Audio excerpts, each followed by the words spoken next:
Hello friends, this is Am Pachori and thank you for selecting this course and मैं आप सभी को लोगों को पहले थैंक यू बोलना चाहूँगा कि आपने इस कोर्स को सिलेक्ट किया। लेकिन ये जो पूरी क्लासेस हैं, ये जो कोर्स है, शुरू करने से पहले मैं आप लोगों को बोलना चाहता हूँ कि ये वीडियो आप ज़रूर देखें ताकि आप एथिकल हैकिंग और साइबर सिक्योरिटी से जुड़ी कुछ इंपॉर्टेंट टर्म्स के बारे में अच्छी तरह से जान सकें। तो फ्रेंड्स, एथिकल हैकिंग सिर्फ एक फील्ड है, उससे जुड़े ऐसे बहुत सारे फील्ड्स के बारे में मैं आपको बताना चाहूँगा जो कि इसी से रिलेटेड हैं और उनके बारे में आपको बहुत ज़रूरत है कि आपको वो पता होने चाहिए, जिनकी मदद से आप बहुत अच्छी अर्निंग कर सकते हैं। तो फ्रेंड्स, अब मैं आपको बताना चाहूँगा कि ऐसे कौन से फील्ड्स हैं जिनकी मदद से आप अपने करियर को एक अच्छी दिशा दे सकते हैं, बहुत लाइफ में बहुत अच्छी खासी अर्निंग कर सकते हैं and there is no limits in this field. मैं दोबारा से यही बात रिपीट करना चाहूँगा कि इस फील्ड में अर्निंग की कोई लिमिट्स नहीं है। अगर आपको एथिकल हैकिंग और साइबर सिक्योरिटी से जुड़ी अच्छी नॉलेज और इन्फॉर्मेशंस हैं तो आप बहुत अच्छे लेवल पे अपने करियर को लेकर जा सकते हैं। तो फ्रेंड्स, इस टॉपिक में हम जानने वाले हैं ethical hacking, bug and bug bounty, penetration testing, forensic analysis, crypto mining and cloud computings. तो एथिकल हैकिंग एक फील्ड है, बाकी फील्ड्स के बारे में मैं आपको बताना चाहूँगा। तो उन्हीं चीज़ों के बारे में हम जान रहे हैं। सबसे पहले हम ये जानते हैं कि एथिकल हैकिंग है क्या वास्तव में। Friends, hacking and ethical hacking, जहाँ पे नाम एथिकल जुड़ गया तो आप समझ गए होंगे कि एथिकल मतलब लीगल तरीके से हम वो काम कर रहे हैं। तो एथिकल हैकिंग के अंदर एक जो यूज़र होता है, यानी कि एक जो एथिकल हैकर होता है, उसे परमिशन होती है किसी भी कंप्यूटर या नेटवर्क के साथ छेड़खानी करने की, या फिर हम कह सकते हैं कि उसके अंदर मतलब अटैक्स करने की, उसे हैक करने की। उसी के पास, कोई भी जो हैकर है उसके पास परमिशंस होती हैं। वो परमिशन लेकर किसी भी कंप्यूटर को हैक करता है, हैक करके उसके अंदर की कमियों के बारे में वो पता लगाता है और उन्हें सही करता है। तो इसीलिए वो एथिकल हैकर्स होते हैं, क्योंकि वो प्रोटेक्ट करते हैं हैकर्स से। अब सेकेंडली हम जानते हैं इसमें, जैसा कि दूसरा नाम मैंने आपको बताया, बग बाउंटी। फ्रेंड्स, बग, सबसे पहले हमें ये समझना होगा कि बग क्या चीज़ है। फ्रेंड्स, बग बोलते हैं एरर्स को, मतलब किसी भी प्रोग्राम के अंदर, किसी भी वेबसाइट के अंदर, किसी भी सॉफ्टवेयर के अंदर जो एरर होती है उसे बग बोला जाता है। बग बाउंटी, बग बाउंटी ये क्या चीज़ है। फ्रेंड्स, बहुत सारी जो वेबसाइट हैं या सॉफ्टवेयर डेवलपिंग कंपनीज हैं, वो बग बाउंटी जो होते हैं उन्हें बहुत बड़े लेवल पर पैसा देती हैं। वो पैसा इस बात का देती हैं कि ये जो लोग होते हैं उन प्रोग्राम्स के अंदर की कमियों को ढूंढ के कंपनीज को बताते हैं कि किसी भी प्रोग्राम में क्या कमी है। क्योंकि फ्रेंड्स, अगर किसी भी हैकर को किसी बहुत बड़े सॉफ्टवेयर की कोई कमी अगर पता लग जाए, या फिर किसी वेबसाइट की कोई बहुत बड़ी कमी पता लग जाए, तो इसका वो बहुत बड़े लेवल पर मिसयूज कर सकता है। हाल ही में इसका एक बहुत बड़ा एग्जाम्पल था रैनसमवेयर जो अटैक हुआ। पूरी दुनिया भर में 2.5 लाख से ज़्यादा कंप्यूटर इन्फेक्टेड हुए, विंडो एक्सपी से जो रिलेटेड थे।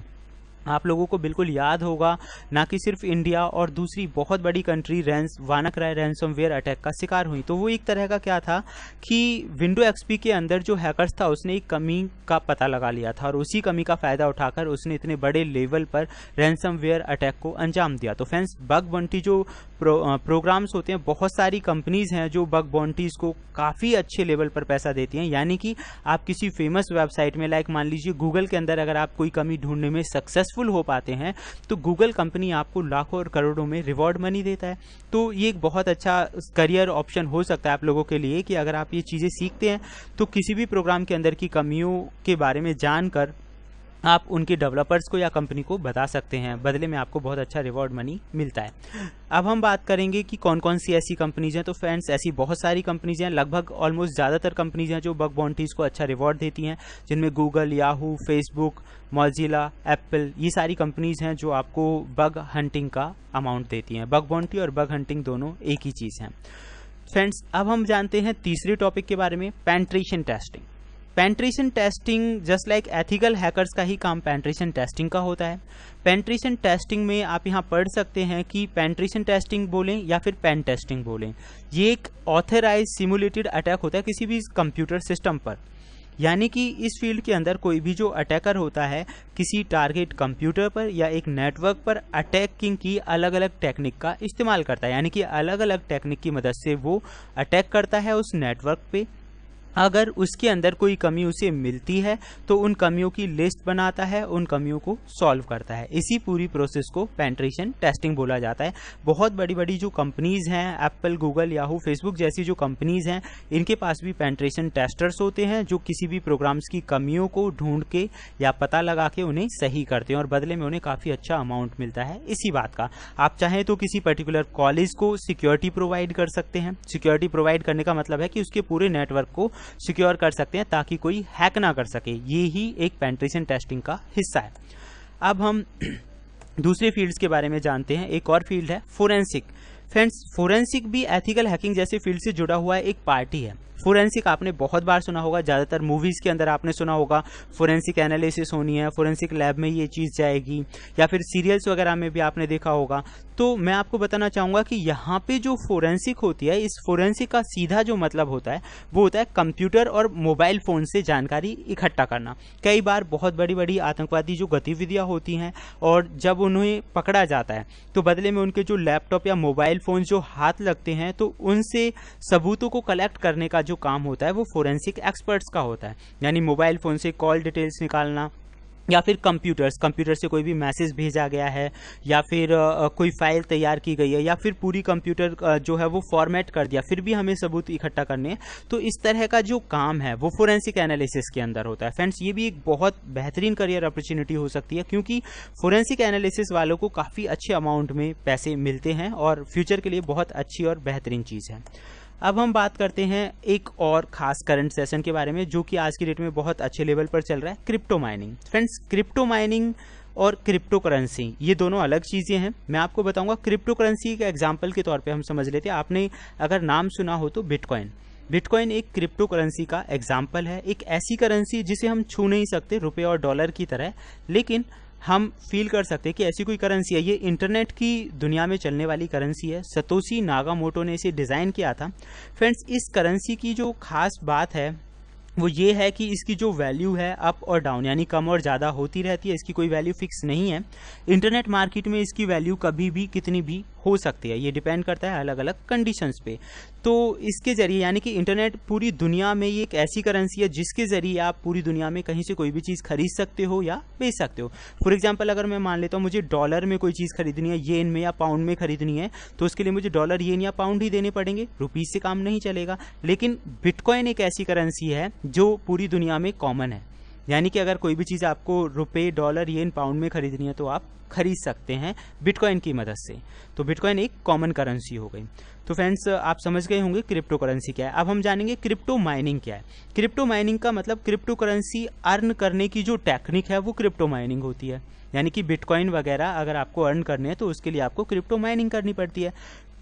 क्रिप्टो माइनिंग की अलग अलग फॉर्म्स होती हैं। लाइक सॉफ्टवेयर्स के जरिए आप क्रिप्टो माइनिंग कर सकते हैं, या जो टास्क दिए जाते हैं हैश वैल्यूज़ वगैरह को सॉल्व करने के, उन्हें सॉल्व करके भी आप क्रिप्टो माइनिंग कर सकते हैं, यानी कि क्रिप्टो करेंसी अर्न कर सकते हैं। और ऐसे बहुत सारे मेथड्स हैं जो मैं आपको आगे के वीडियोज़ में बताऊंगा।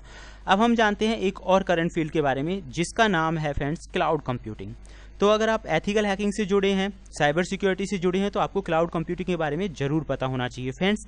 क्योंकि मैं आपको बताना चाहूँगा कि गूगल जैसी जो वेबसाइट है, आपके माइंड में कई बार क्वेश्चन आया होगा कि यार इतना बड़ा जो डेटाबेस है गूगल कैसे स्टोर करके रखता होगा। यानी कि गूगल का जो सर्च इंजन है उसमें मतलब इतना सारा डेटाबेस है कि आप कुछ भी निकालो आसानी से आपको एक बार में मिल जाता है, और इतना बड़ा डेटाबेस मैनेज करना कोई आसान काम तो होता नहीं। तो क्लाउड कंप्यूटिंग उसी का एक हिस्सा है। यानी कि बहुत बड़े लेवल पर आप डेटा स्टोरेज जो चीज़ें हैं उनका इस्तेमाल कर सकते हो। इसे मैं एक एग्जांपल के तौर पे आपको समझाना चाहूँगा। मान लीजिए कि मेरे पास एक कंप्यूटर है जिसकी लिमिट है 4 GB रैम है और एक 500 GB हार्ड डिस्क है। लेकिन अब मेरी जो ज़रूरतें हैं डे बाई डे बढ़ती जा रही हैं। मुझे कम से भी कम 4 टेराबाइट की तो हार्ड डिस्क चाहिए और 16 GB मेमोरी चाहिए। तो मेरे पास एक ही ऑप्शन होगा कि मैं मार्केट से जाके खरीद लूँ। लेकिन अगर इसी चीज़ को मैं थोड़ा और आगे बढ़ा दूँ कि मुझे इससे 10 गुना ज़्यादा स्टोरेज की ज़रूरत है, 10 गुना ज़्यादा मेमोरी की ज़रूरत है, तो उस सिचुएशन में अगर मैं ये चीज़ें खरीद के लाऊंगा तो पुरानी चीज़ें वेस्टेज हो सकती हैं, या फिर मेरा जो खर्चा होगा बहुत ज़्यादा होगा। तो कोई एक ऐसा माध्यम कि ये चीज़ें मुझे खरीदनी ना पड़े, मैं ऑनलाइन उसका इस्तेमाल कर पाऊँ, तो वो क्लाउड कंप्यूटिंग की मदद से हो सकता है। फॉर एग्जाम्पल लाइक आप क्लाउड कंप्यूटिंग की मदद से, बहुत सारी कंपनीज हैं जो आपको क्लाउड कंप्यूटिंग की सुविधा देती हैं, यानी कि आप स्टोरेज के लिए जो प्लेस है वो वहाँ पे परचेज कर सकते हैं। यानी कि अगर आपको 4 टेराबाइट हार्ड डिस्क स्पेस की जरूरत थी तो क्लाउड कंप्यूटिंग की मदद से आप वो 4 टेराबाइट स्पेस परचेज कर सकते हैं और उसका जरूरत के हिसाब से जितना उसका रेंट बनता है वो आप पे कर सकते हैं। इसमें सबसे अच्छी बात यह है कि आपका डेटा जो है वो सिक्योर रहता है, लेकिन आप खुद हार्ड डिस्क लेकर आ रहे हैं, वो क्रैश हो सकती है, बैकअप लेना, ये वो बहुत सारे झंझट होते हैं। लेकिन यहाँ की जो स्टोरेज है वो आपकी सिक्योर रहती है, प्रोटेक्शंस वगैरह का काफ़ी अच्छा है, हैकिंग के लिए भी काफ़ी अच्छा मतलब इसमें माहौल होता है कि हैक ना कर सके कोई उसे, अच्छी अच्छी सिक्योरिटीज इसके अंदर होती हैं, तो कम पैसे में आपको ज़्यादा रिसोर्सेज यूज़ करने का मौका मिलता है। ये होता है क्लाउड कंप्यूटिंग। तो फ्रेंड्स फिलहाल का जो वीडियो था उसमें सिर्फ इतना ही है। नेक्स्ट वीडियो में हम एथिकल हैकिंग और इससे रिलेटेड कुछ चीज़ों के बारे में जानेंगे। होप सो ये आपको समझ आ गया होगा। अब नेक्स्ट क्लास में हम दूसरी चीज़ों के बारे में समझते हैं। Thank you, good bye.